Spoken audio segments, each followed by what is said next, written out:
লক্ষ্মীপুর সদর হাসপাতালে দালাল চক্রের দৌরাত্ম্যে জিম্মি হয়ে পড়েছেন সেবা প্রত্যাশীরা। সেখানে সরকারি সেবার বদলে রোগীদের প্রলোভন দেখিয়ে বেসরকারি ক্লিনিক ও ডায়াগনস্টিক সেন্টারে নিয়ে যাওয়ার হিড়িক পড়েছে। যেভাবে দালালের চক্রান্ত আমরা করতেছি, এক হচ্ছে দালাল, আর দ্বিতীয়ত হলো আমাদের যে সরকারি সেবা যারা নিয়োজিত আছে, এখানে লোক লাগে 5 জন, কিন্তু ওনারা লোক 1 জন অথবা 2 জন দিয়ে হাইস্ট কাজ করতেছে। 200-300 মানুষের ভিতরে সিরিয়াল কার্ড রুমে ঢুকছে, উনি হাতে ঘামে টিকিটটা নরম হয়েছে না 2 বার করে চালাইছে। ডাক্তার বলে রুম থেকে বার হ।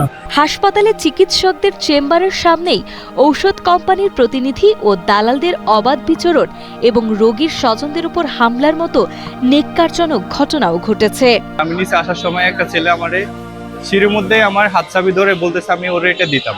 পরে আমি ওরে এড়িয়ে চলে যাই। একটু দূরে যাওয়ার পরেও আমার গালিগালাজ করে, আমার এই সবকিছু নিয়ে আমার গালিগালাজ করে। পরে ও গালিগালাজ না থামাতে আমি একটা ভিডিও করি। পরে একটা ছেলে আমার পিছন থেকে জড়ায় ধরে, আর যে ছেলেটা আমার সিঁড়ির মধ্যে চাইছে ও আমার হাত থেকে মোবাইল কেড়ে নেওয়ার চেষ্টা করে। আমি মোবাইলটা এভাবে ধরেছিলাম, ও অর্ধেক নিয়ে যায় আর এই বাকি অংশ আমার কাছে আছে। ও মোবাইলটা নিয়ে ও পালাই দেয়।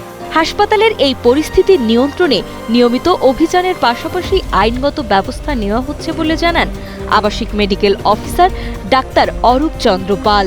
রুগীর অভিযোগ দিতে বলেন যে উনি রুগীর কাছ থেকে হয়তো কমিশন নিয়েছে, অথবা যে ব্যাপারগুলো বলছে উনি রুগীরে বলেন কোন অভিযোগ দিতে, আমরা প্রশাসনিক ব্যবস্থা নিব।